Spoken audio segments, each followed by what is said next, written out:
No one took K9 Max seriously in that empty barn until he started barking furiously at the ground. The August sun hammered down on the cracked asphalt of Highway 92, heat waves rising from the pavement like transparent curtains rippling in a furnace. Lieutenant Sarah Collins adjusted her sunglasses and checked the GPS coordinates one more time. The anonymous tip had been specific about the location: a rural property 17 miles outside Atlanta city limits, past the last strip mall and the abandoned textile factory, where civilization gave way to red clay and forgotten farmland. Max sat alert in the back of the unmarked SUV, his amber eyes fixed on the passing landscape of pine trees and overgrown fields. His black ears rotated like radar dishes, cataloguing every sound that penetrated the vehicle's air-conditioned cabin. 7 years of partnership had taught Sarah to read her K9's body language with the precision of a cardiologist reading an EKG. Right now, Max sensed they were heading towards something significant.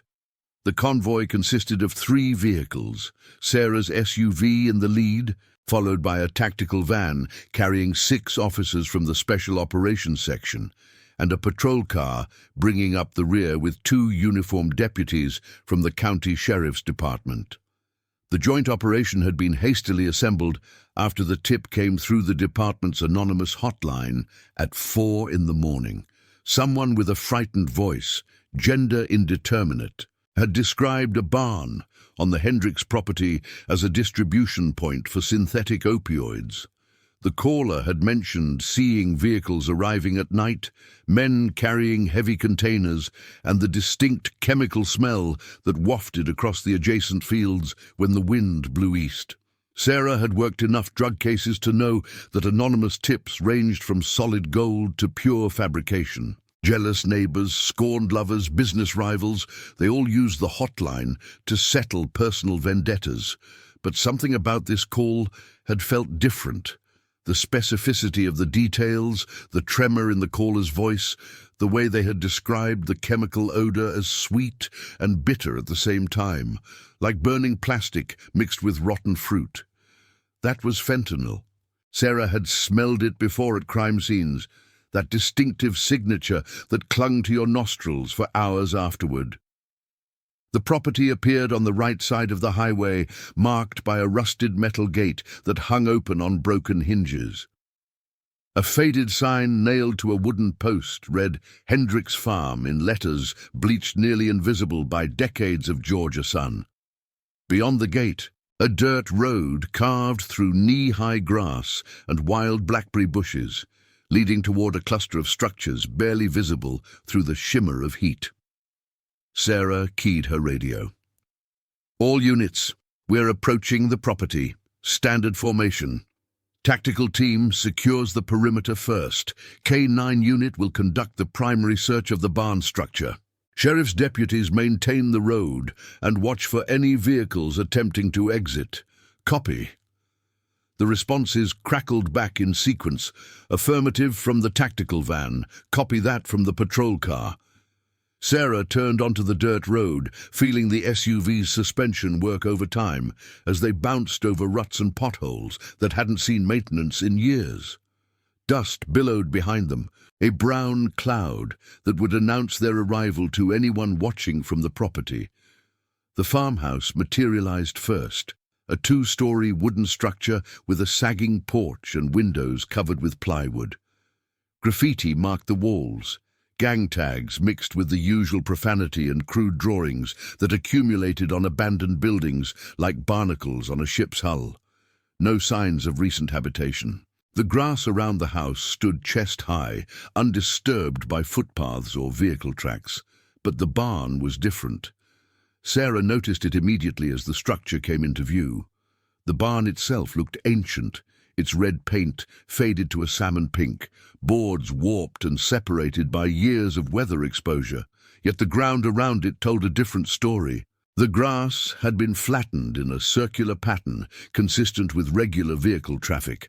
Tire tracks, though partially obscured by recent growth, carved parallel lines from the dirt road to the barn's main doors. Someone had been here, and recently. The tactical team deployed with practiced efficiency, officers spreading out to cover the barn from multiple angles, while two members approached the farmhouse to clear it as a potential threat. Sarah waited in the SUV with Max, watching through her binoculars as the team communicated through hand signals. Clear from the north side, clear from the south, no movement detected, no vehicles present. The farmhouse proved empty, except for rotting furniture and animal droppings, its interior thoroughly abandoned. Sergeant Marcus Webb, the tactical team leader, approached Sarah's vehicle and leaned against the open window. Sweat darkened his tactical vest, and his face glistened beneath his helmet. "Property appears cold, Lieutenant. No signs of current activity. The barn doors are secured with a padlock, but it's old and rusted. Doesn't look like it's been opened in months." Sarah frowned. The tip had mentioned recent activity, vehicles arriving at night, men carrying containers. Yet the scene before her suggested abandonment. Still, the flattened grass and tire tracks didn't lie. Someone had been driving to this barn, and the physical evidence contradicted the rusted padlock on the doors. "We're going in," Sarah said. "Max and I will conduct the primary search. Your team maintains exterior security." Webb nodded and jogged back toward his position. Sarah opened the rear door of the SUV, and Max bounded out with the coiled energy of an athlete about to compete. His nose immediately went to work, sampling the hot August air, processing thousands of scent particles with the biological supercomputer that evolution had installed in his elongated snout. Sarah clipped his working lead to his tactical harness and gave him the command that shifted his brain from standby to active search mode. "Max, seek." They approached the barn together, woman and dog moving as a single organism refined by years of training and thousands of hours in the field. The padlock on the main doors was indeed old, its surface covered with oxidation, the keyhole packed with dirt and debris. Sarah examined it closely without touching it, crime scene protocol just in case. But something bothered her. The rust pattern was wrong. Oxidation accumulated naturally over time, creating a gradual transition from clean metal to corroded surface. This lock appeared to have been artificially aged, the rust applied rather than developed organically. She photographed the lock from multiple angles, then retrieved bolt cutters from her equipment bag. The metal parted with a snap that echoed across the silent property. Sarah removed the lock and set it aside for forensic analysis later, then pulled open the barn doors. The interior materialized from the shadows as sunlight flooded through the entrance. Hay bales stacked against the far wall, ancient and decomposing. Farm equipment that hadn't functioned in decades, a rusted tractor, a broken plow, hand tools hanging from wooden pegs along the walls. Dust motes swirled in the light beams that penetrated through gaps in the roof. The smell was exactly what Sarah expected from an abandoned agricultural structure. Hay, manure, decay, and the musty odor of wood slowly returning to the earth. Max entered first, his nose working furiously, covering the ground in a systematic search pattern that Sarah guided with subtle movements of the lead. The dog checked the hay bales, the tractor, the scattered debris, the wooden walls. Nothing. His body language remained relaxed, indicating no detection of the narcotic scents he had been trained to identify. Sarah felt a familiar disappointment settling in her chest. Another false lead, another anonymous tip that led nowhere, another morning wasted on someone's fantasy or grudge. Webb appeared in the doorway, his silhouette blocking some of the harsh sunlight. "Finding anything, Lieutenant?" "Negative so far. The place looks genuinely abandoned." "Want us to start documenting for the report? We've been out here 30 minutes already, and dispatch is asking for an update."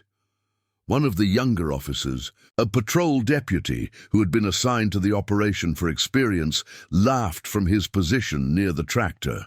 "Your dog chase a rat or something, Lieutenant. My uncle's barn back in Macon has the same problem. Dogs go crazy over the scent, but there's never anything worth finding."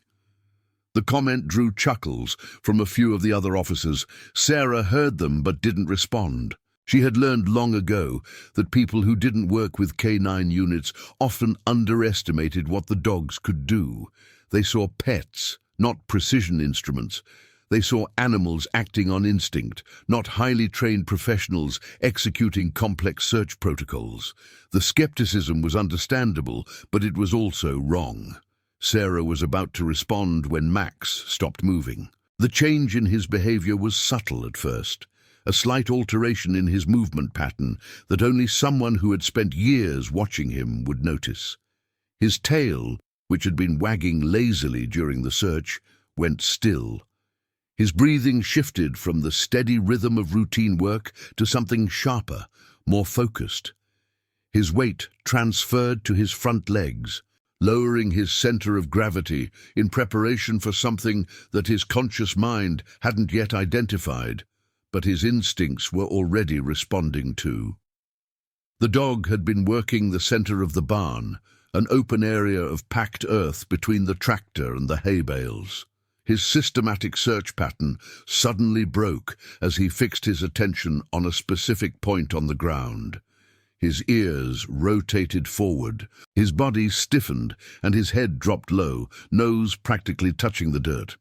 "Hold on," Sarah said to Webb. "Max has something." Webb walked closer, watching the K9 with the skeptical expression that non-handlers often wore when observing search dogs at work. "It's probably a dead rat under there. This place is crawling with them." But Sarah knew the difference between Max alerting on decomposition and Max alerting on narcotics. The dog's behavior told her everything she needed to know.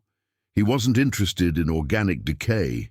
Something else had captured his attention, something buried beneath the barn's dirt floor that his extraordinary nose had detected despite layers of earth and whatever containment measures had been employed. Max began circling the spot, his movements tight and focused, his breathing rapid and shallow. Then he stopped, planted his front paws, and exploded into furious barking. The sound filled the barn, echoing off the wooden walls, startling a family of birds that fled through a hole in the roof. Max's barks were not the casual vocalizations of excitement or play. These were the intense, demanding alerts of a dog absolutely certain he had found what he was trained to find. The young deputy who had made the rat comment shifted uncomfortably. "Still think it's a rat, Lieutenant. No offense to your dog, but there's nothing here. We've all got eyes." "Your eyes can't detect parts per trillion," Sarah said quietly, her attention fixed on Max. "His nose can. When he alerts like this, he's not guessing. He knows." "Knows what? That there's something dead under there? Old barn like this could be anything. Dead possum, dead raccoon, hell, could be a dead cow from 50 years ago." Sarah didn't bother explaining the difference between a cadaver alert and a narcotics alert. The behavioral signatures were distinct, and Max was displaying the latter with unmistakable clarity. The circular pacing, the lowered head, the intensity of his focus, all of it pointed to detection of controlled substances, not decomposition. But explaining canine behavior to someone who had already decided they knew better was a waste of time. Webb actually took a step backward. "Jesus, what's gotten into him?" Sarah didn't answer. She was watching Max begin to dig, his powerful front legs churning the packed earth, his claws scraping through the surface that looked like ordinary barn floor. Dust and dirt flew in all directions as the dog worked with manic intensity, driven by the scent signals that humans could never perceive. "Max, enough. Out." The dog obeyed instantly, stepping back from the shallow hole he had excavated, but his body remained rigid with alertness. His eyes never left the disturbed earth. Sarah knelt beside the excavation, her heart rate elevating as she brushed away loose dirt with her gloved hands. 6 inches down, her fingers touched something hard and flat, not rock, not wood, the smooth, cold surface of metal. Webb was on his radio now, calling for the rest of the tactical team to converge on the barn. Sarah continued clearing dirt, revealing more of the metal surface, a steel plate approximately 3 feet square, set flush with the surrounding earth. Industrial-grade steel, she noted, not something you'd find in a century-old agricultural building. This had been installed deliberately, professionally, and recently. "We need excavation equipment," Sarah said, standing up and brushing dirt from her knees. "There's something under here, something big." One of the tactical officers produced a folding shovel from the van, and 2 team members began digging around the perimeter of the steel plate. Max watched from a safe distance, occasionally whining with the barely contained energy of a dog who had done his job and now had to wait for the slow humans to catch up. 30 minutes of digging revealed the full structure. The steel plate was actually a hatch, 3 feet by 3 feet, set into a concrete frame that had been poured directly into the barn's foundation. The concrete was new, maybe 6 months old, judging by its color and condition. Someone had cut into the original floor, excavated beneath it, poured a concrete collar, and installed this industrial-grade access point. The engineering required wasn't amateur work. This was professional construction, designed to be invisible from above and impervious to casual discovery. A recessed handle became visible on one edge of the steel plate. Sarah photographed everything before touching it, documenting the scene from multiple angles. Then she gripped the handle and pulled. The hatch rose smoothly on hydraulic hinges, revealing a square of absolute darkness below. Cool air wafted up from the opening, carrying with it a smell that made Sarah's nose burn.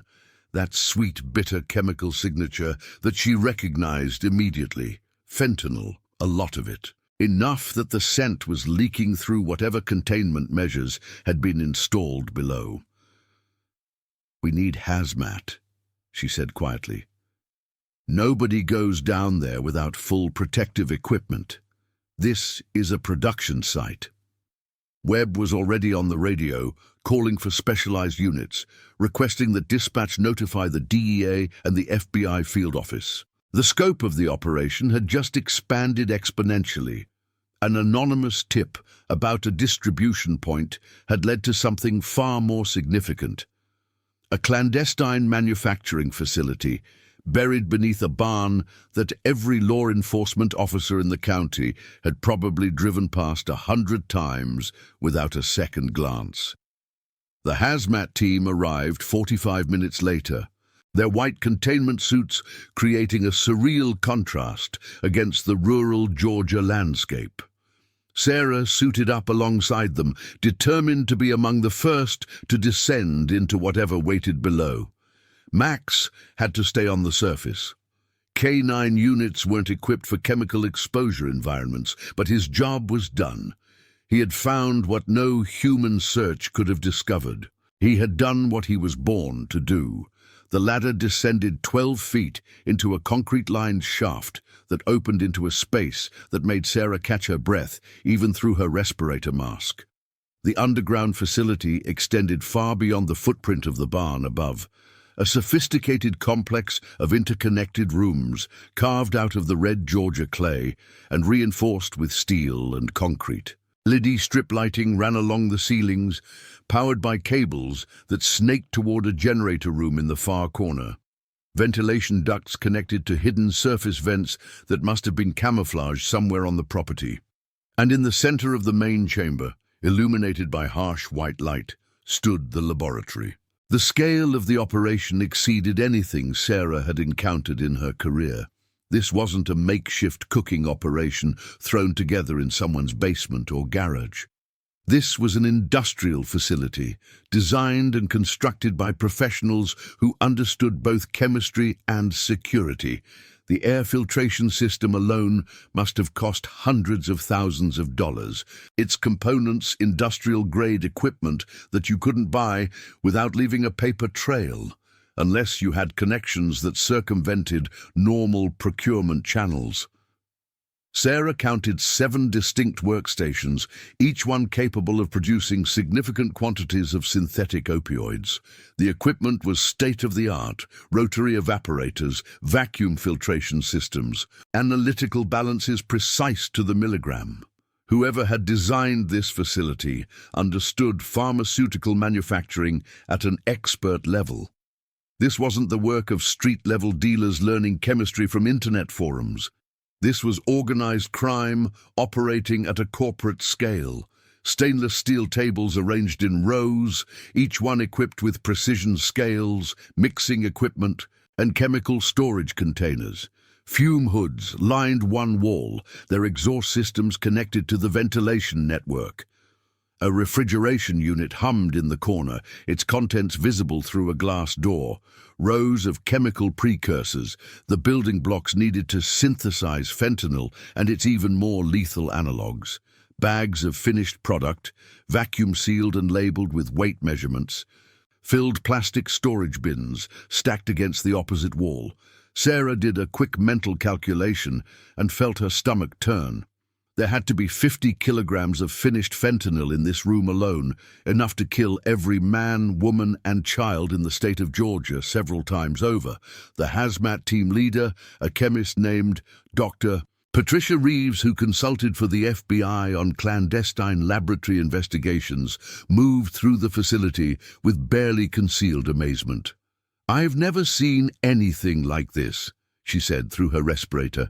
"The construction quality, the equipment specifications, the operational security. This is beyond anything we've encountered in domestic operations. Whoever built this had access to resources that most criminal organizations can only dream about." "How long do you think it's been operational?" Sarah asked. "Based on the wear patterns on the equipment and the accumulation of residue in the processing areas, I'd estimate at least 18 months. Possibly longer, and given the production capacity, we're talking about hundreds of kilograms of finished product over that period. Street value in the billions." Billions. The number hung in the air between them, a figure so large it seemed almost abstract. But Sarah understood what it represented.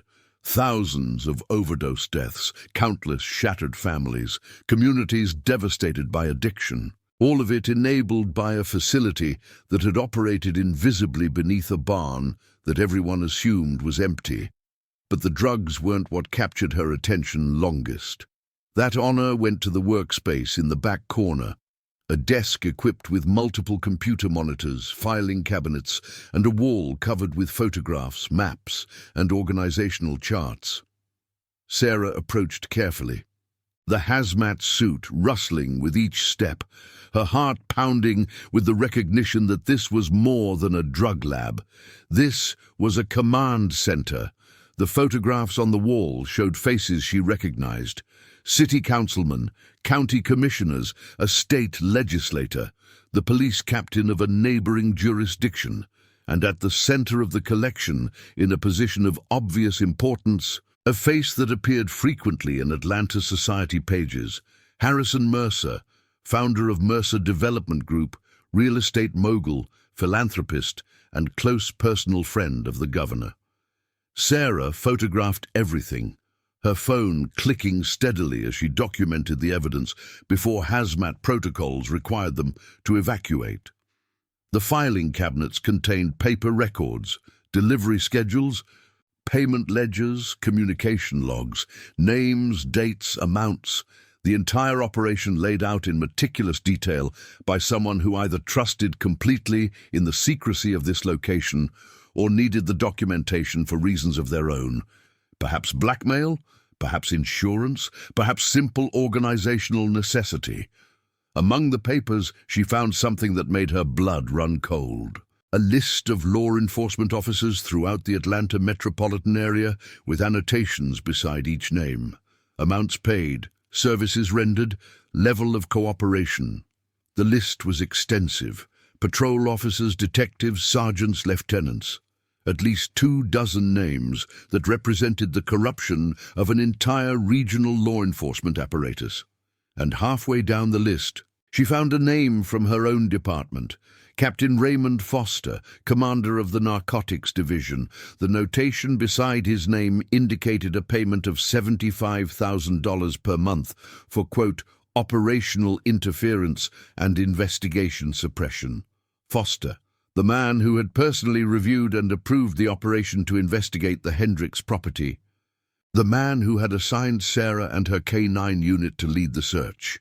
The man who, in approximately 2 hours, would be receiving a detailed report about everything they had found in this underground facility. Sarah understood immediately why the anonymous tip had specified her unit. The caller had known that most of the department was compromised. They had chosen Sarah specifically because her name wasn't on that list, because her record was clean, because her reputation for integrity was well established, because they knew that if she found this place, she would actually do something about it. She photographed the list with particular care, ensuring every name and notation was captured clearly. Then she began photographing the computers, the chemical containers, the finished product, the entire scope of the operation. Evidence that would need to be processed, documented, and protected through a chain of custody that suddenly couldn't include her own department's standard procedures. The evacuation order came 45 minutes into the underground search. Hazmat protocols required limited exposure time, especially in an environment with unknown chemical contamination levels. Sarah emerged from the shaft into the harsh afternoon sunlight, her skin drenched with sweat inside the containment suit, her mind racing through the implications of everything she had just discovered. Max was waiting exactly where she had left him, his tail wagging at her emergence, his eyes bright with the simple joy of seeing his handler return safely. Sarah knelt beside him and scratched behind his ears, drawing comfort from his uncomplicated loyalty, his simple certainty about right and wrong. Dogs didn't struggle with moral complexity. They didn't have to navigate institutional corruption or calculate political consequences. They just followed their instincts and trusted their partners to handle the rest. Good boy, Max. Very good boy. Webb approached as Sarah stripped off her hazmat suit and deposited it in the contamination container. His face had gone pale beneath his tactical helmet, and she could see the same calculations running behind his eyes. He had been down there too. He had seen the photographs on the wall, the list of names, the scope of the compromise. "Lieutenant, we have a situation." "I know. Captain Foster is on his way here. Dispatch patched him through when we called for hazmat. He should arrive in about 20 minutes. Sarah nodded slowly. 20 minutes. That was the window she had to make a decision that would define her career, and possibly determine whether she survived the next 24 hours. Foster was connected to an organization that had already demonstrated sophisticated capabilities. Underground construction, chemical manufacturing, law enforcement corruption on a regional scale. These were not amateurs who would accept exposure gracefully. These were professionals who would eliminate threats with the same efficiency they had applied to building their operation. "Webb, I need you to do something for me." "Anything, Lieutenant." "Before Foster arrives, I need you to personally deliver copies of everything I photographed down there to 2 separate locations. FBI field office downtown and the DEA regional headquarters. Hand delivery only, no electronic transmission, no departmental channels. Can you do that?" Webb's jaw tightened. He understood exactly what she was asking and what it meant. "That's going to make some enemies, Lieutenant." "We're already enemies. They just don't know it yet." Webb nodded once, accepting the mission with the stoic resolve of a professional who understood that some situations required action regardless of personal consequence. Sarah transferred her photographs to his phone, then watched him jog toward one of the patrol cars. He would need to leave before Foster arrived, before anyone could question why a tactical sergeant was departing an active crime scene. The remaining officers looked to Sarah for guidance. Most of them were young, early in their careers, probably unaware of the corruption that had apparently infiltrated their department at the highest levels. She couldn't know for certain which of them might be compromised, so she chose her words carefully. This scene is now under federal jurisdiction. Nobody touches anything. Nobody moves anything. Nobody discusses what we found with anyone outside this immediate location. Is that understood? Nods and murmured affirmations. Sarah turned her attention to securing the perimeter, directing officers to establish checkpoints on the access road and positioning the remaining tactical team members around the barn. Whatever happened next, the evidence needed to be protected. The case needed to be preserved. Justice needed to have at least a fighting chance. Captain Foster arrived in a department sedan, his silver hair perfectly styled despite the August heat, his uniform immaculate despite the rural setting. He emerged from the vehicle with the confident stride of a man accustomed to commanding respect, his eyes scanning the scene with the practiced assessment of a veteran officer. Those eyes lingered on the barn, on the officers positioned around it, on the hazmat containers that indicated something far more significant than an abandoned property. "Lieutenant Collins, report." Sarah faced him directly, her hand resting near her service weapon in a posture that could be interpreted as casual habit or deliberate readiness. "Captain, we discovered an underground facility beneath the barn. Appears to be a large-scale fentanyl manufacturing operation. Hazmat is assessing contamination levels now." Foster's expression didn't change, but something shifted behind his eyes. A flicker of calculation, of assessment, of recognition that this situation had moved beyond his control. "Manufacturing, not just distribution?" "Correct. Full laboratory setup, significant quantities of finished product, also extensive documentation of the operation's structure and connections." Documentation. The word came out flat, stripped of inflection. What kind of documentation? Photographs, names, financial records. Appears to be comprehensive. Foster was silent for a long moment, his gaze moving across the scene again, counting officers, assessing positions, calculating options. Sarah watched him with the same intensity she applied to tracking suspects, reading his body language for any indication of imminent threat. "Where is this documentation now?" "Secured as evidence. I'll need to review it personally. Chain of custody protocols." "I'm afraid that won't be possible, Captain. I've already transferred jurisdiction to federal authorities. The FBI and DEA are en route." Foster's mask slipped for just an instant, a flash of something ugly beneath the professional veneer, a glimpse of the predator that had hidden behind the badge for however many years he had been taking payments from the cartel. Then the mask was back in place, the consummate politician regaining control. "That was premature, Lieutenant. Departmental protocols require my authorization for federal jurisdiction transfers." "With respect, Captain, when evidence suggests departmental compromise at senior levels, protocols shift to protect the integrity of the investigation. I'm sure you understand." The moment stretched between them, heavy with unspoken meaning. Foster knew that she knew. Sarah knew that he knew that she knew. The pretense of normal law enforcement interaction had dissolved, replaced by something far more dangerous. Two adversaries facing each other across an invisible line, each calculating the other's next move. Foster's hand moved toward his radio. "I'm going to need additional units here. Clear this scene and transport all evidence to the station for proper processing." "I wouldn't recommend that, Captain." "Are you refusing a direct order, Lieutenant?" "I'm informing you that this scene is under federal jurisdiction pending their arrival, and any attempt to interfere with evidence will be documented and reported."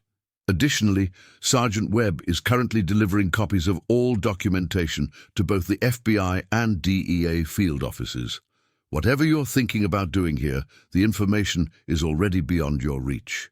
Foster's face underwent a transformation that Sarah would remember for the rest of her life. The professional mask crumbled, replaced by something ancient and primal. The cornered animal realizing that all escape routes had been closed. His hand moved away from the radio and toward his sidearm. Max sensed the threat before Foster's fingers touched the weapon. The dog had been lying in the shade of the SUV, conserving energy in the afternoon heat, but his attention had never left his handler. He was on his feet and moving before Foster's hand reached his holster, 70 pounds of protective instinct launching toward the threat with a speed that human reflexes couldn't match. Foster's weapon cleared the holster, but never came level. Max hit him low and hard, jaws clamping around his forearm with the crushing pressure that Belgian Malinois were bred to deliver.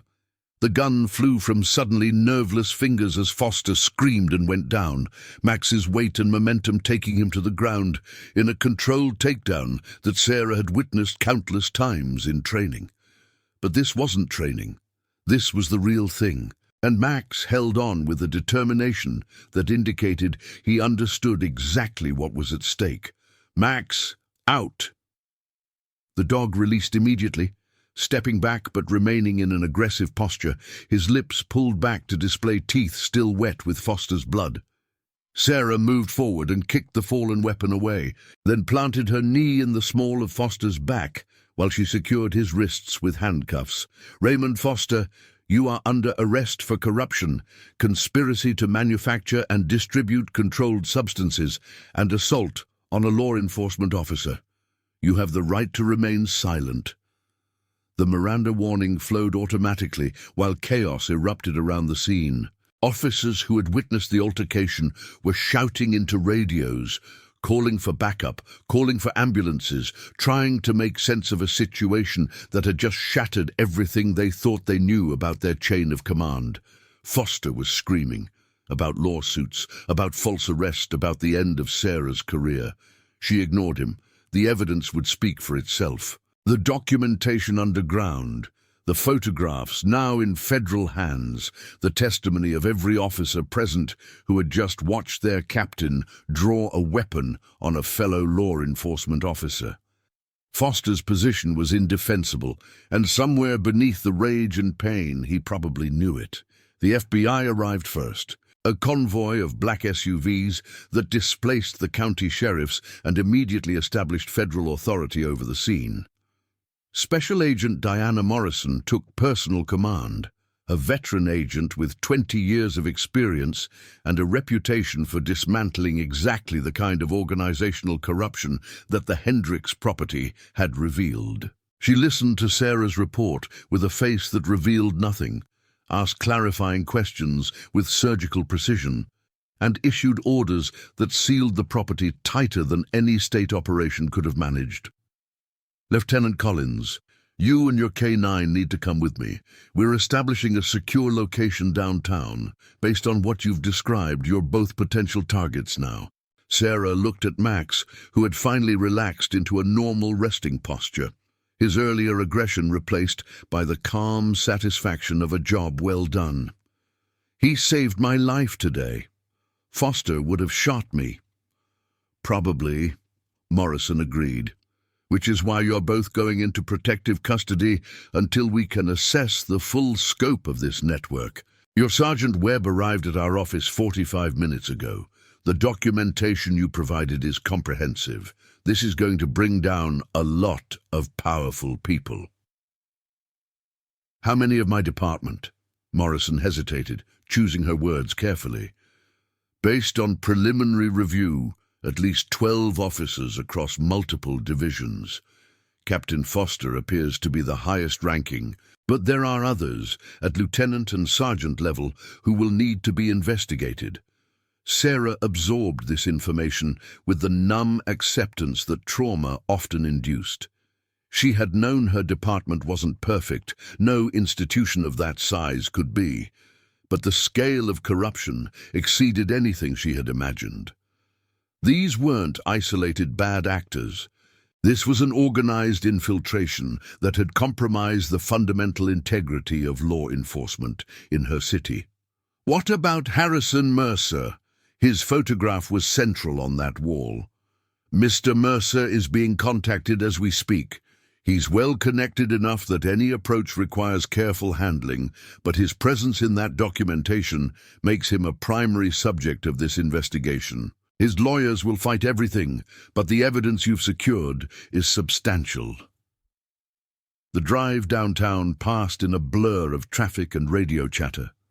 Max slept in the back seat, exhausted by the day's events, occasionally twitching as his dreaming brain replayed the takedown of Captain Foster. Sarah watched the city pass outside her window, the familiar streets of Atlanta, the buildings she had sworn to protect, the people going about their daily lives unaware of the underground rot that had been festering in their midst. The FBI's secure location turned out to be a suite of rooms in a downtown hotel, commandeered for the occasion and staffed with agents who maintained round-the-clock security. Sarah was debriefed for 6 hours, recounting every detail of the day's events, reviewing photographs, identifying faces, explaining the methodology that had led her to prioritize federal notification over departmental channels. The agents were professional and thorough, neither judgmental nor congratulatory, simply gathering information with the relentless efficiency that defined federal investigations. Max received his own medical evaluation from a veterinarian who specialized in working dogs. Apart from elevated stress hormones and minor fatigue, the dog was in perfect health. He had performed exactly as trained, protecting his handler from a lethal threat with precision and restraint. The bite on Foster's arm would heal. The corruption he represented would not. Night fell over Atlanta while Sarah sat in the hotel room, too wired to sleep, watching news coverage that was beginning to piece together fragments of the story. An abandoned property outside the city. Multiple law enforcement agencies on scene. Unconfirmed reports of a major drug bust. The media didn't have the full picture yet. They didn't know about the underground facility, the corruption list, the arrest of a police captain, but they sensed something significant was unfolding. At 11:30, Morrison returned with an update that shifted the situation into even more dangerous territory. "We have a problem," she said, settling into the chair across from Sarah. Harrison Mercer was not at his office or any of his known residences when agents attempted contact. His private jet departed Atlanta at 4:15 this afternoon, approximately 2 hours after you discovered the facility. Flight plan filed for the Cayman Islands, but the aircraft diverted mid-flight. Current location unknown. Sarah processed the implications. He knew. Someone warned him. Almost certainly, which means this network extends beyond the names in those files. There are people in positions with access to law enforcement communications who aren't on any list we've seen. The tipster, the anonymous caller who started this whole thing, they have to be connected to Mercer's organization somehow. They knew enough to describe the operation accurately. They chose me specifically because they knew the department was compromised. Morrison nodded slowly. That's our assessment as well. The question is whether this tipster is an ally or another player running their own game. The information they provided has done significant damage to Mercer's operation, which suggests either genuine whistleblowing or a rival faction trying to take him down. Does it matter? The result is the same. It matters because whoever made that call is still out there. They have inside information about an organization that has just suffered a major setback. Organizations like that tend to respond violently when threatened, and they tend to start with the people who have hurt them most directly. The weight of those words settled over the room. Sarah was a target now, painted by her own success, endangered by the very competence that had allowed her to do her job effectively. Max lifted his head at some subtle cue from her emotional state, his eyes finding hers with the unspoken communication that had developed between them over years of partnership. "What do you need from me?" Sarah asked. "Tomorrow morning, we're conducting simultaneous arrests of all compromised officers identified in the documentation. We'd like you to be present, both as a witness and as a symbol. The department needs to see that this isn't an external attack on law enforcement. It's law enforcement cleaning its own house. And after that, we work the case. Mercer will surface eventually. His assets can be frozen. His associates can be pressured. His organization will fracture under sustained legal pressure. These things take time, Lieutenant, sometimes years, but they do work. Justice doesn't always move quickly, but it does move." Sarah was about to respond when her phone buzzed with a text message from a blocked number. She showed it to Morrison, whose expression hardened as she read the words on the screen. "You started something today that cannot be stopped. The barn was just the beginning. More evidence exists. More names, more facilities. If you want the rest, be at the Piedmont Park fountain at 3 a.m. Come alone. Bring the dog." Morrison was already reaching for her own phone. "This is a trap. Mercer's people trying to eliminate you while you're outside federal protection. Maybe. Or maybe it's the tipster, the same person who started this whole thing. They chose me for a reason. They might have more to offer. It's too dangerous. I can't authorize you to take this meeting." Sarah met her eyes directly. "With respect, Special Agent, you don't have that authority. I'm still an Atlanta police officer. This is my city, my case, my decision." The standoff lasted several seconds before Morrison exhaled slowly, recognizing the determination that had made Sarah Collins effective in a department riddled with compromise. "If you go, we go with you. Surveillance team, tactical backup, the works. You won't see us, but we'll be there." They said, "Come alone." "And you will be alone, as far as they can tell.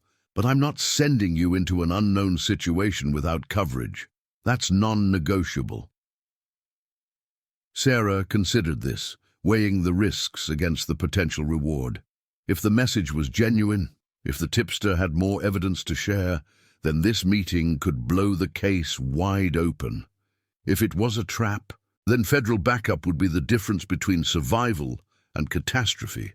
Either way, refusing to go meant abandoning the possibility of information that might never surface again.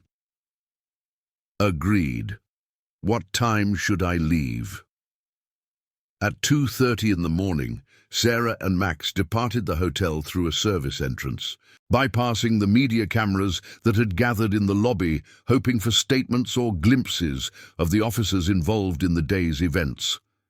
An unmarked car dropped them at the edge of Piedmont Park, far enough from the designated meeting point to appear as if they had arrived alone. Morrison's team was already in position, invisible in the darkness, watching through night vision equipment and thermal imaging cameras.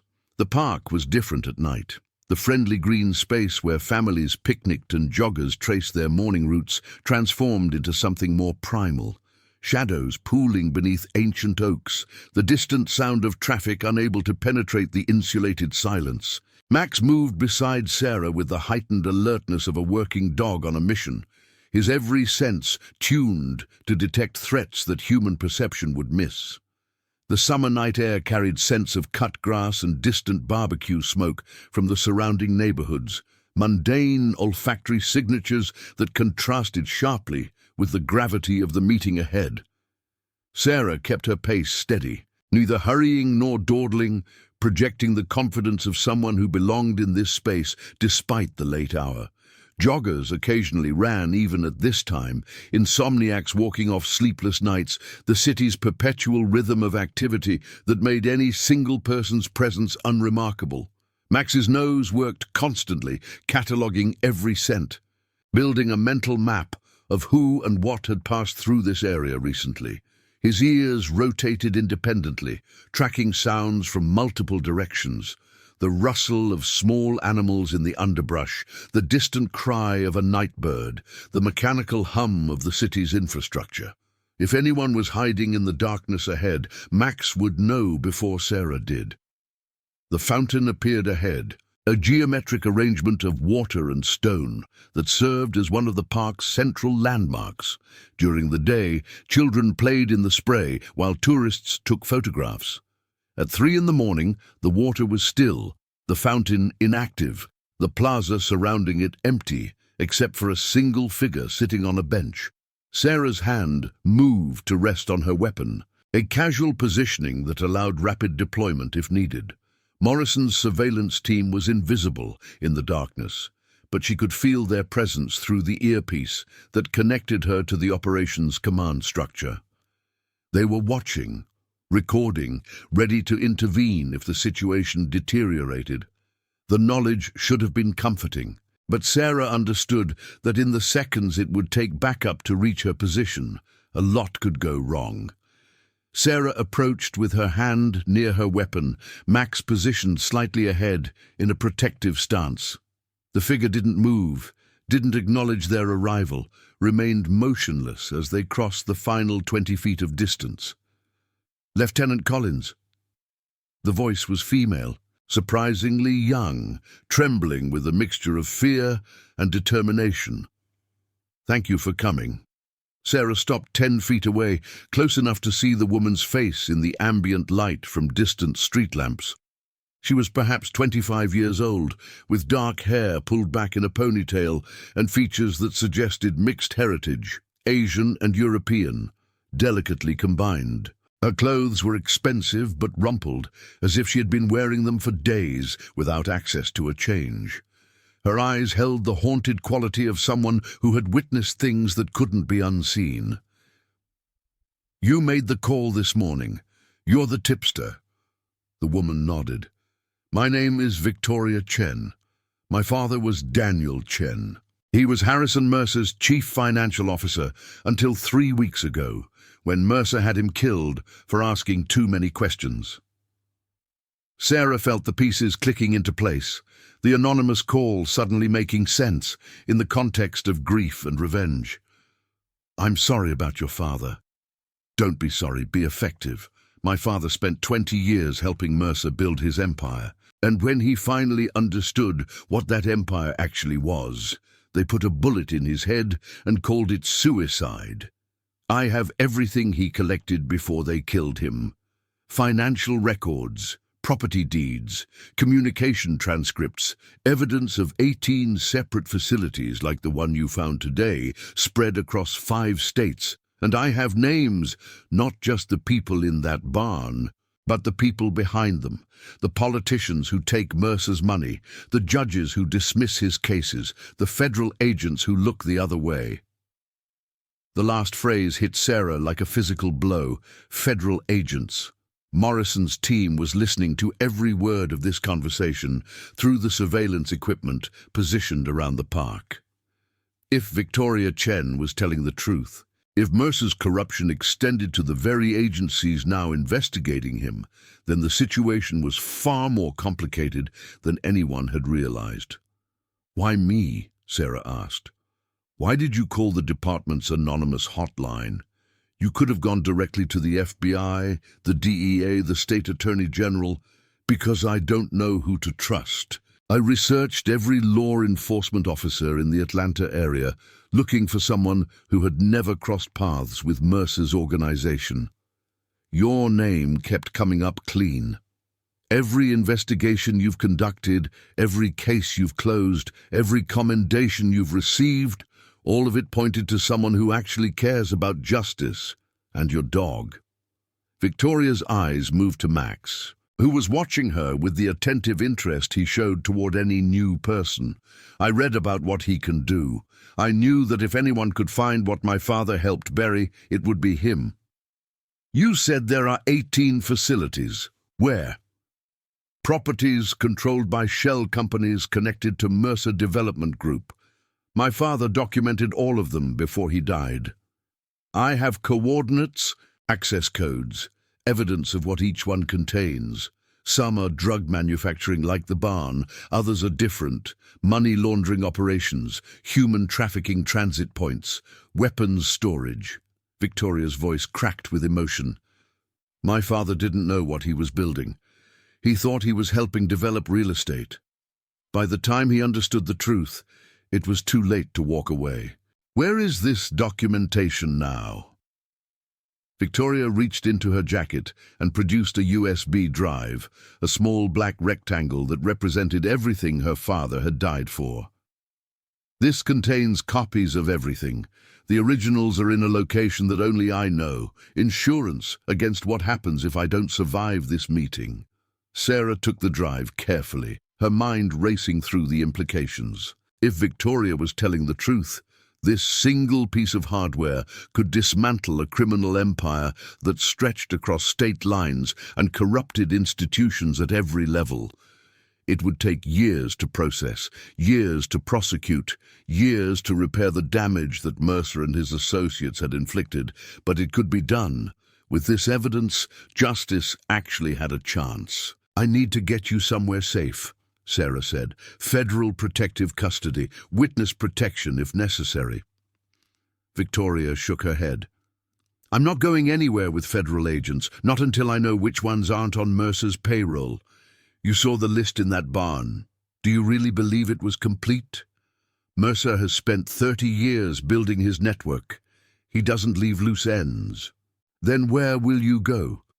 I have resources. My father made sure of that before they killed him. I'll stay hidden until I know the prosecutions are moving forward, until I can see that the evidence is actually being used. Then maybe I'll come in, give testimony, help put these people away. But not yet. Not until I'm sure it's safe. The sound of movement in the nearby bushes made both women freeze. Max's head snapped toward the noise, his body tensing for action. Sarah's hand found her weapon, drawing it smoothly from the holster as she stepped between Victoria and the potential threat. For a fraction of a second, everything was still, the held breath before violence, the moment of pure potential that could resolve into peace or chaos, depending on the next action taken. Sarah's training kicked in automatically, her body positioning for defensive engagement while her mind processed threat vectors and escape routes. Victoria was behind her, the fountain to her right, open plaza to her left. If shots were fired, the fountain's concrete base offered the best available cover. 3 figures emerged from the darkness, moving fast, their silhouettes suggesting tactical gear and professional training. Not Morrison's team, they would have announced themselves. These were hostiles, converging on the Fountain Plaza with the coordinated movement of an assault unit. Sarah's earpiece crackled with Morrison's voice.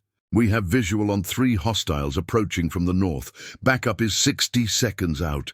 Can you hold? 60 seconds. In a firefight, that was an eternity.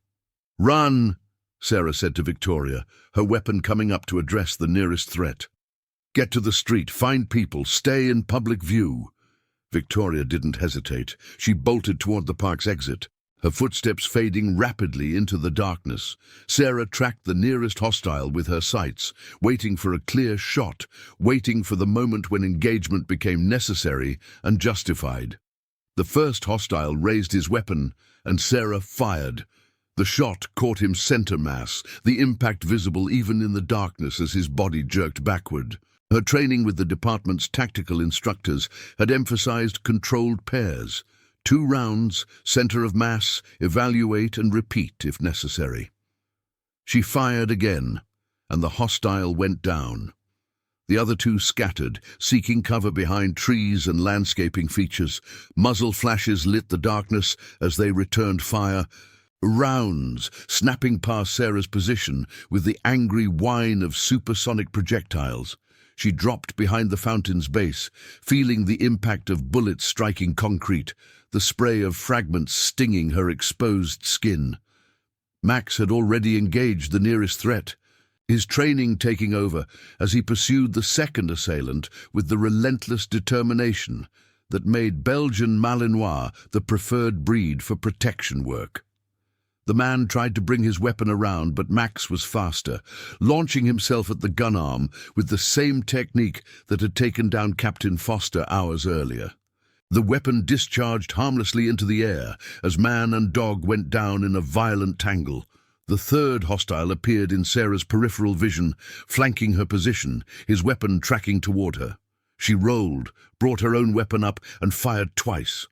One round missed, the other caught him in the shoulder, spinning him around, disrupting his aim. He stumbled and retreated, disappearing into the shadows before Sarah could fire again. Sarah pivoted to address the third assailant, but he had vanished into the shadows, retreating from a fight that had turned against him. In the distance, sirens were approaching. Morrison's team had called in backup the moment the attack began. The park would be swarming with law enforcement within minutes. "Max, out.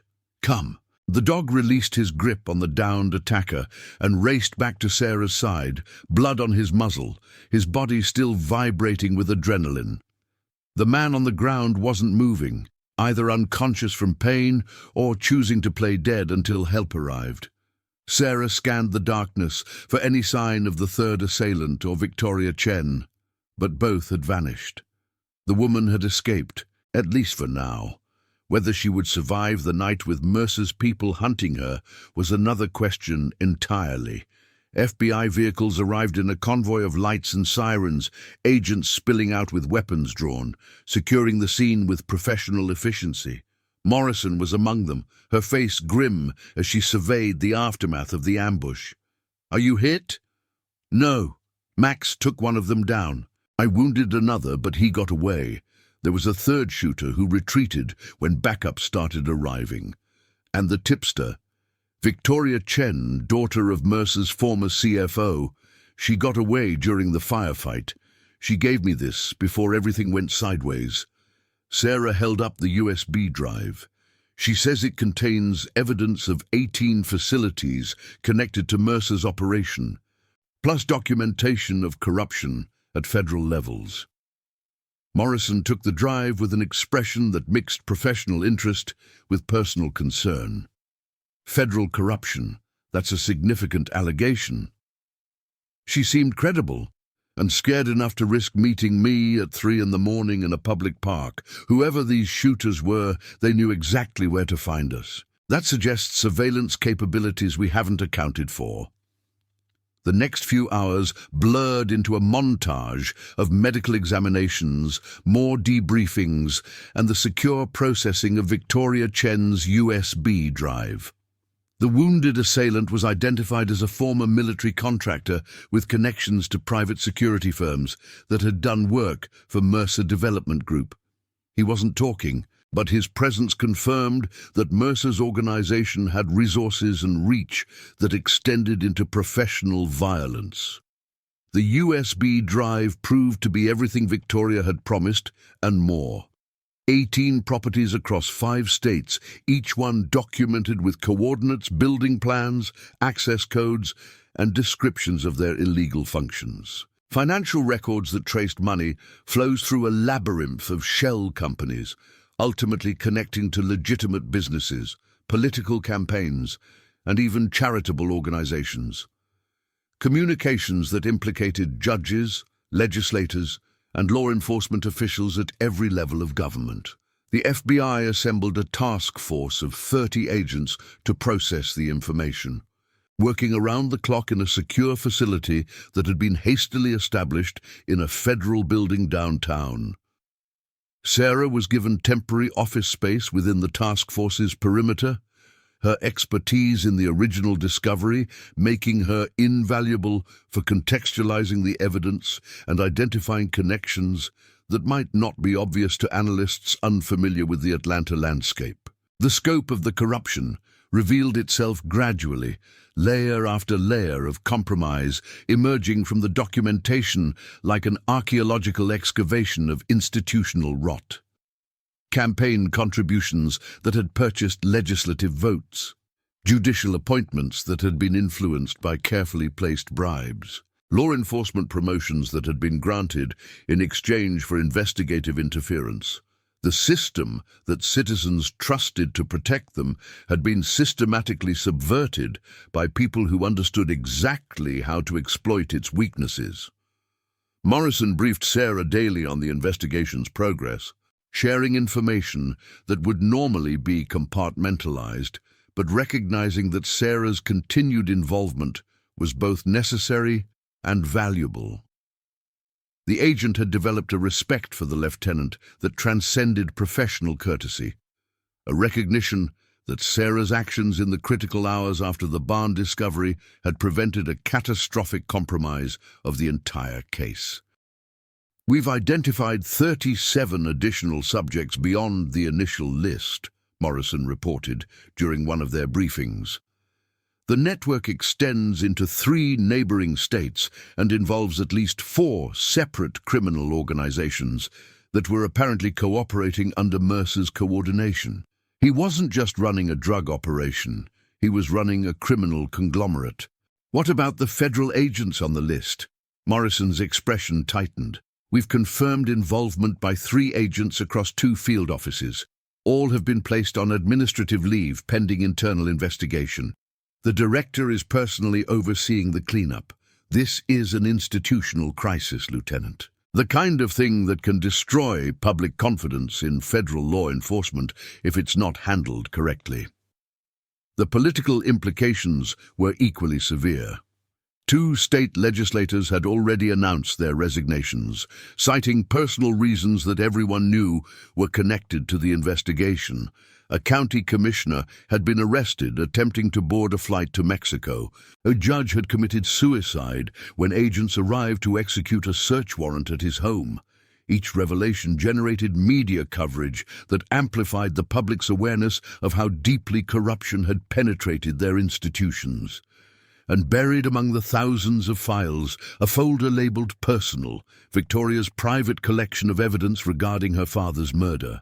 Photographs of the crime scene, autopsy reports that contradicted the official suicide finding, text messages between Mercer and his security chief discussing the need to handle the Chen problem permanently, enough to charge Harrison Mercer with conspiracy to commit murder, regardless of what else the investigation might uncover.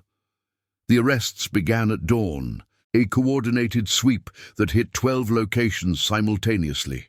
Corrupt officers were pulled from their beds, their homes searched, their families traumatized by the sudden revelation that their loved ones had been living double lives.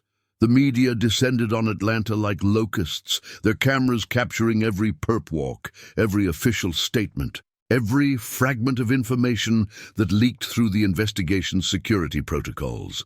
Sarah watched from the sidelines, too exhausted and too compromised by her central role in events to participate directly. Max slept at her feet, finally recovering from the demands of the previous 24 hours. They had done their part. The rest was up to the system, imperfect, slow, sometimes unjust, but still the only mechanism society had for addressing crimes of this magnitude.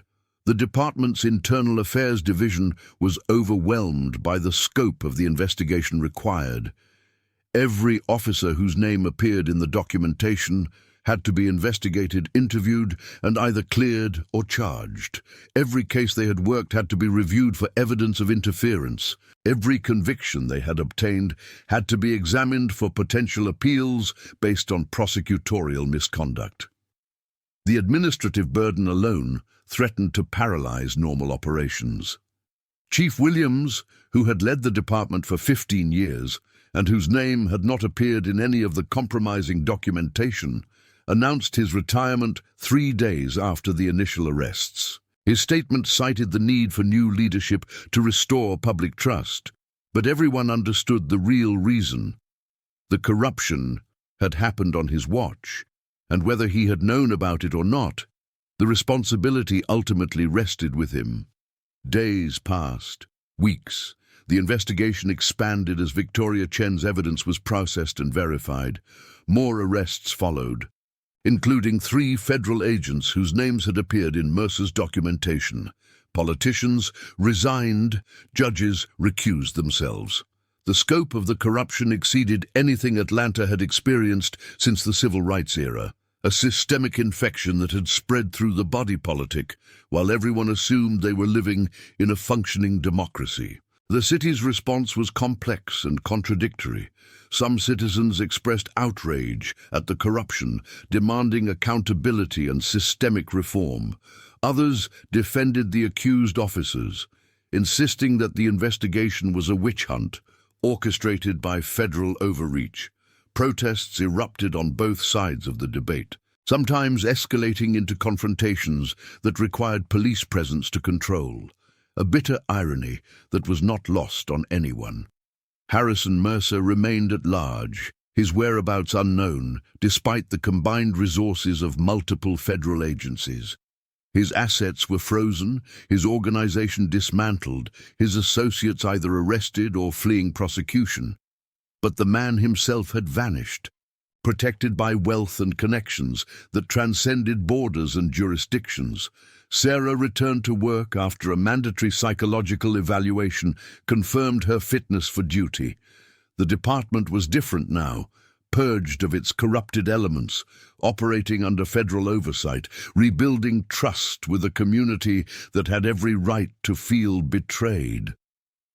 She was promoted to captain, placed in command of a reorganized Special Investigations Unit that combined K-9 capabilities with anti-corruption mandates. Max received a commendation and a new tactical harness emblazoned with the unit's insignia. The nights were still difficult. Sarah lay awake, replaying events, second-guessing decisions, wondering if Victoria Chen was still alive somewhere in the world, hiding from the remnants of Mercer's network. The USB drive had contained a coded message at the end, a series of coordinates that didn't match any of the documented properties. Sarah had investigated personally, driving out to a remote location in the North Georgia mountains, finding nothing but an abandoned fire tower overlooking a valley of endless green. But carved into one of the tower's support beams, visible only to someone who knew to look, was a message. "Thank you. The rest is up to you now." 4 months after the barn discovery, the break came through unexpected channels. A fishing boat off the coast of Honduras reported finding a body floating in international waters, identification documents matching Harrison Mercer. Dental records confirmed the identity. Cause of death was listed as drowning, though the coroner noted evidence of severe trauma sustained before the victim entered the water.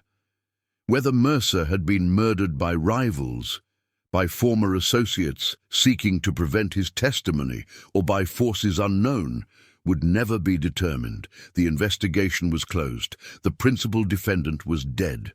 Sarah received the news while working a routine training exercise with Max, putting the dog through his paces on a scent trail that wound through a warehouse district on the city's east side. She listened to Morrison's briefing on her phone, thanked the agent for the update, and returned to her work with the focused attention that had always been her refuge from emotional complexity. That evening, she drove out to the fire tower in the mountains again, climbing the rickety stairs to the observation platform, as sunset painted the valley in shades of gold and orange. Max explored the undergrowth below, chasing scents that held no particular significance, simply enjoying the novelty of a new environment. Sarah stood at the railing and looked out over the endless expanse of forest and sky. Mercer was dead. The organization was dismantled. The corrupted officials were facing prosecution. Victoria Chen remained a ghost, her whereabouts unknown, her future uncertain. Justice had been served, at least in part. The barn that no one had taken seriously had become the key to unlocking one of the largest corruption cases in state history. And at the center of it all, refusing to accept the obvious conclusion that there was nothing to find, was a dog who trusted his nose more than he trusted the skepticism of humans. Sarah whistled, and Max came bounding up the fire tower stairs, his tongue lolling, his eyes bright with the simple happiness that defined his existence. She scratched behind his ears and felt the tension of the past months begin to ease. "You knew, didn't you?" she asked him. "From the moment we walked into that barn, you knew something was wrong."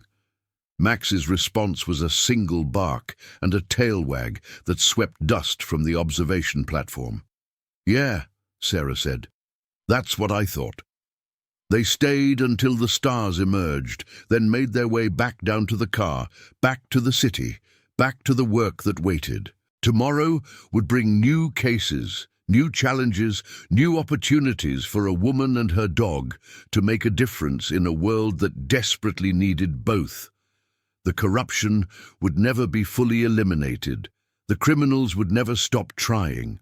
The system would never achieve the perfection that idealists demanded and realists knew was impossible.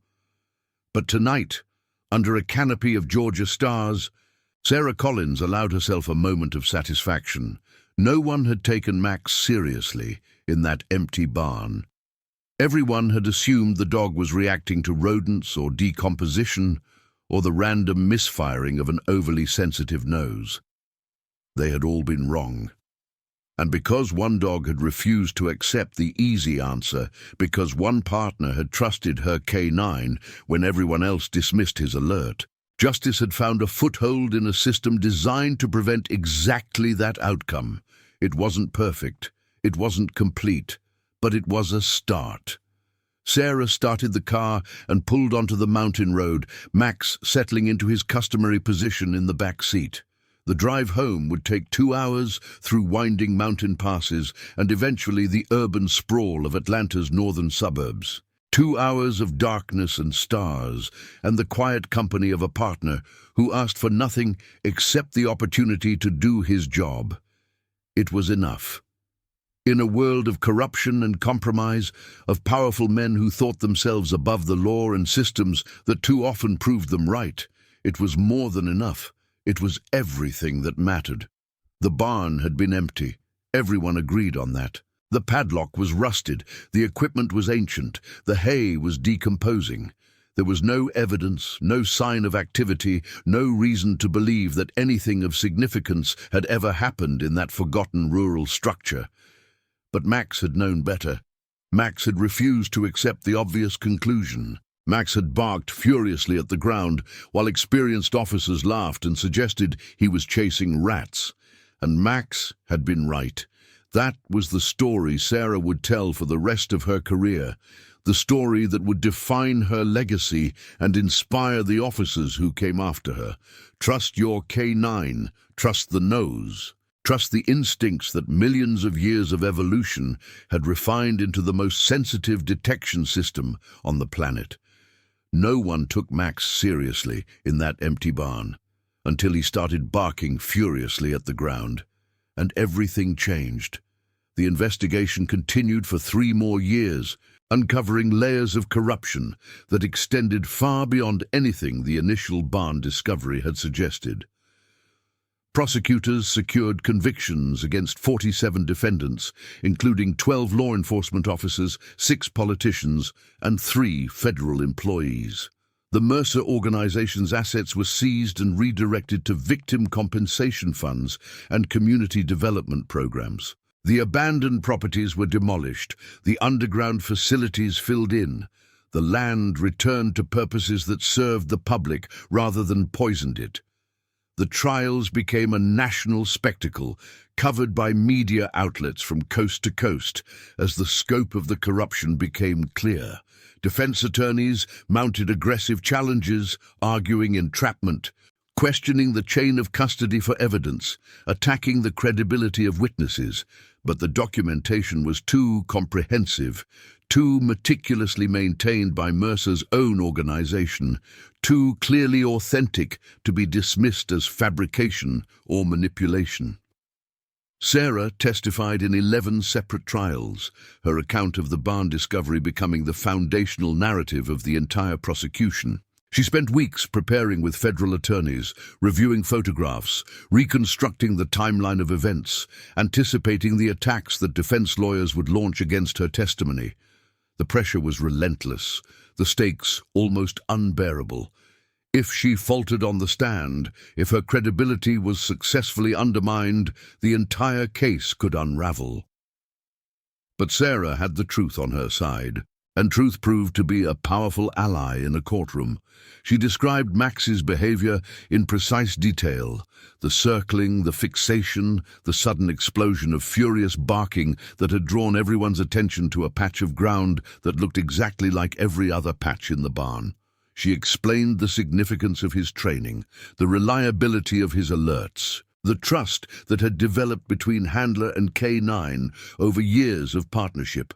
Jurors watched video footage of the excavation, saw the steel hatch emerge from the dirt, heard the audio of Sarah's voice calmly requesting hazmat support, while her heart must have been racing with the implications of what she had just discovered. Defense attorneys tried to challenge the dog's credibility, suggesting that Max had been reacting to contamination from other sources, that his behavior had been misinterpreted, that the subsequent discovery was a coincidence rather than a direct result of his alert. Sarah destroyed each argument with the calm precision of an expert witness who had prepared extensively and knew her subject better than anyone in the courtroom.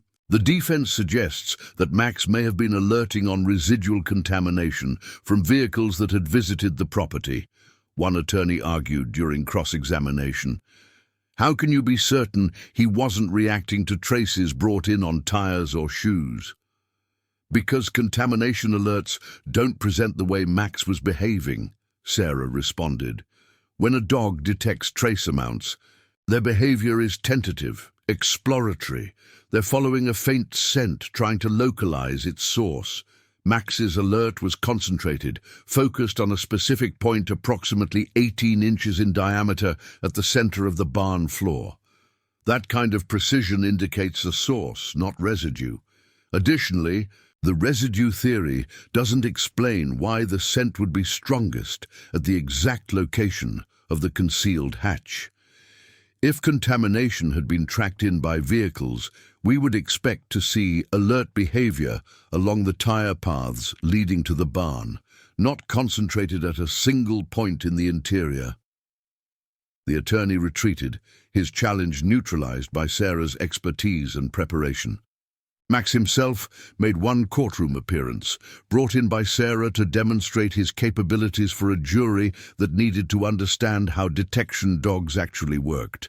He performed a training exercise right there in the courtroom, alerting on a hidden sample while ignoring identical-looking containers that held nothing of interest. The jury watched with fascination as the dog's behavior shifted from casual to intense, as his body language communicated certainty more convincingly than any human testimony could achieve. The presiding judge, who had initially been skeptical about allowing a dog into his courtroom, commented afterward that Max's demonstration had been more compelling than hours of expert testimony. "I've never seen anything like it," he said during a recess. "That animal knows exactly what he's doing." The convictions came steadily, each one a small victory in a larger war that would never truly end. New drug operations emerged to replace the ones destroyed. New corrupt officials took positions vacated by their prosecuted predecessors. New criminals found ways to exploit systems designed to serve the public interest. The cycle continued, as it always had, as it probably always would. But Sarah and Max continued too. They worked cases throughout the Atlanta metropolitan area, their reputation growing with each successful operation. Other departments requested their assistance. Training academies invited Sarah to lecture on Handler K9 communication.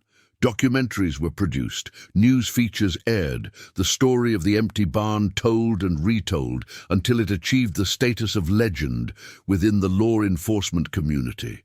The recognition brought opportunities that Sarah had never anticipated. She was invited to consult with federal agencies on K9 program development, asked to review protocols for departments across the country, offered positions at private security firms that would have tripled her salary. She turned down the private sector opportunities without hesitation. The work she did with the department mattered in ways that corporate security never could, but the consulting work with other agencies allowed her to expand her impact beyond Atlanta, helping to improve K-9 programs in jurisdictions she had never visited. Max became something of a celebrity in his own right. Newspapers ran profiles of the dog who had brought down a criminal empire. Television crews filmed training sessions.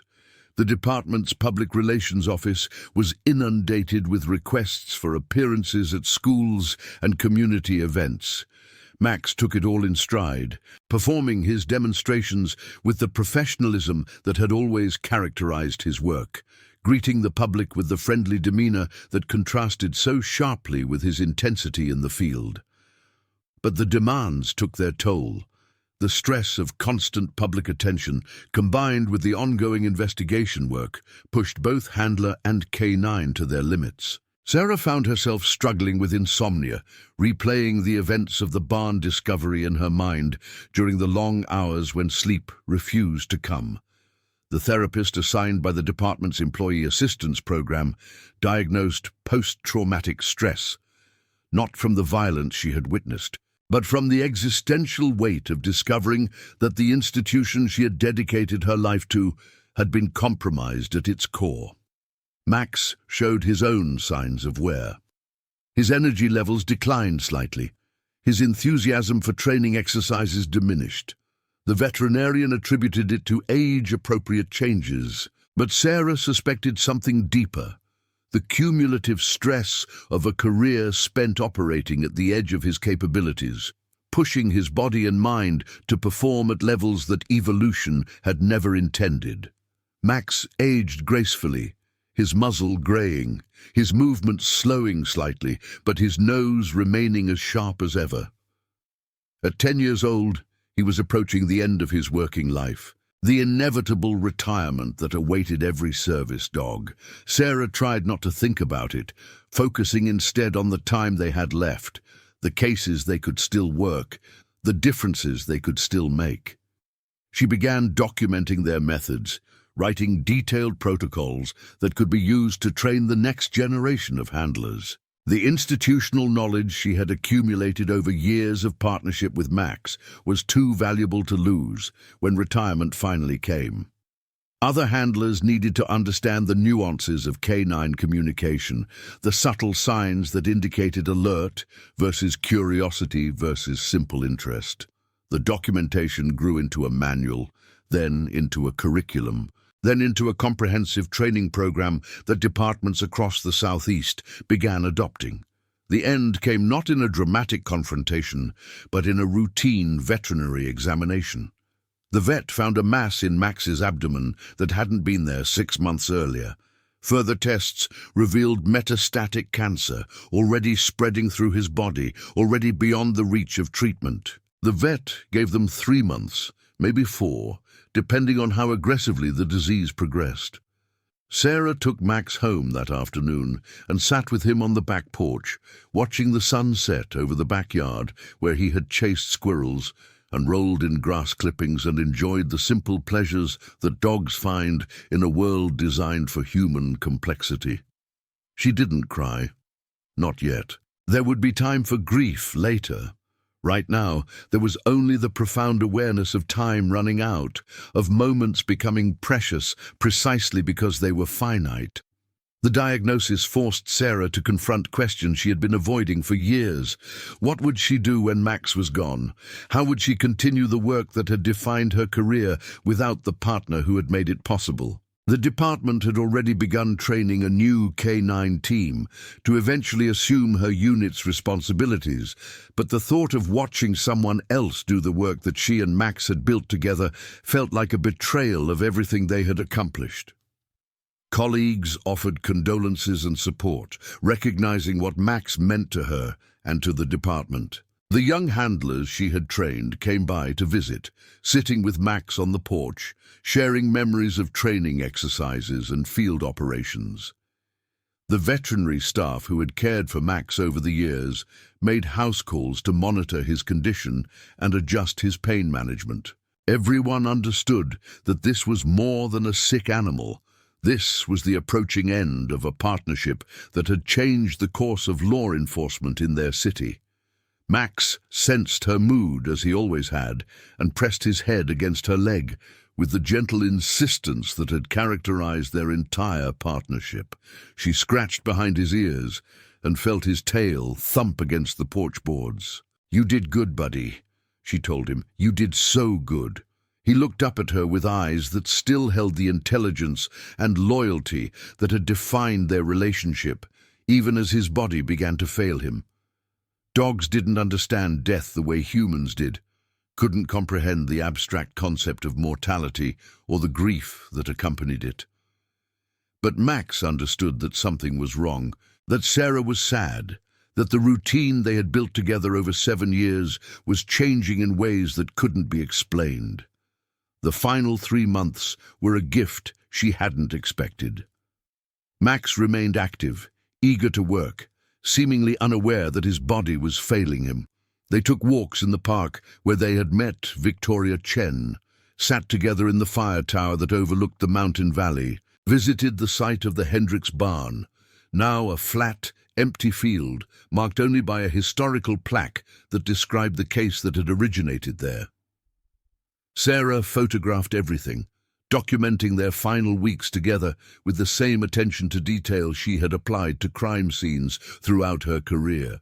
Max running through autumn leaves, Max sleeping in a patch of sunlight, Max performing one last training demonstration for a group of academy recruits who didn't fully understand that they were witnessing a legend at the end of his career. The recruits watched with something approaching reverence as Max worked through a scent detection exercise, his movements slower than they had once been, but his accuracy undiminished. When he alerted on the hidden sample, his bark echoing across the training facility, several of the young officers wiped tears from their eyes. They had heard the stories about the barn discovery, about the corruption case that had reshaped their department, about the dog who had refused to accept the obvious conclusion when everyone else had given up. Now they were seeing that dog in person, watching him demonstrate the skills that had changed history, understanding for the first time that the legends they had heard were built on real talent and real dedication. On the last day, when Max could no longer stand without assistance and his breathing had become labored, despite the medication, Sarah made the call she had been dreading. The vet came to the house, allowing Max to leave this world in the place where he had been happiest, surrounded by the sense of home and the presence of his handler. Sarah held him through the entire process, feeling his heartbeat slow and finally stop, watching the light fade from eyes that had once burned with such intensity. She didn't speak. There were no words adequate to the moment, no language capable of expressing 7 years of partnership distilled into a final goodbye. They buried him in the backyard, under the oak tree where he used to nap on summer afternoons. Sarah planted flowers on the grave and visited it every morning, a ritual that she maintained for years afterward. The house felt empty without the sound of his movements. The click of his claws on hardwood floors, the quiet snoring that had been the soundtrack of countless evenings. The department held a memorial service that filled the main auditorium, officers from across the region gathering to pay tribute to a K9 who had defined excellence in their profession. The chief presented Sarah with a framed photograph of Max, captured during a training exercise when he was at the peak of his abilities. The image showed the dog in mid-stride, ears forward, eyes locked on a target invisible to the camera, every muscle tensed with purpose and determination. Letters arrived from people Sarah had never met, victims' families who wanted to thank Max for the role he had played in bringing justice to their loved ones, fellow officers who had been inspired by the barn discovery to pursue cases that seemed hopeless, handlers across the country who considered Max the standard against which they measured their own K9s. The outpouring of gratitude was overwhelming, a testament to the impact that one dog had made on countless lives. But the work continued. It had to. Sarah trained new handlers and new dogs, passing on the knowledge that Max had helped her develop, teaching the next generation how to read their canine partners and trust the abilities that evolution had granted them. She never got another dog of her own, couldn't face the comparison, couldn't imagine starting over with a partner who wasn't Max. But she invested everything she had in ensuring that his legacy lived on through others. The training program she had developed became the department's official curriculum, adopted eventually by agencies throughout the Southeast. Handlers who had never met Max learned to work with their dogs using techniques that Sarah and Max had pioneered together. The principles were simple but profound. Trust your canine, believe their alerts. Never let skepticism override the evidence of their behavior. Years later, Sarah would hear stories of cases solved using methods she had taught. Dogs alerting on evidence that humans would never have found. Handlers trusting their partners when everyone else thought they were wrong. Each story was a continuation of Max's legacy, a ripple spreading outward from the barn discovery that had changed everything. The barn story became her teaching centerpiece, the case study she used to illustrate everything important about canine work. She told it to every new handler, every academy class, every group of officers who came to learn from the captain who had taken down a criminal empire with the help of a dog that no one took seriously. When your canine alerts, she would say, you believe them, even when it doesn't make sense. Even when everyone else thinks they're wrong, you believe them because they can perceive things you can't, because their senses are calibrated to realities that human perception can't access. If Max had given up when everyone laughed at him in that barn, if I had decided he was just chasing rats and called off the search, Harrison Mercer would still be operating today. The corrupt officers would still be on the force. The drugs would still be flowing. One dog made the difference. One dog who refused to accept the obvious conclusion. The lesson resonated.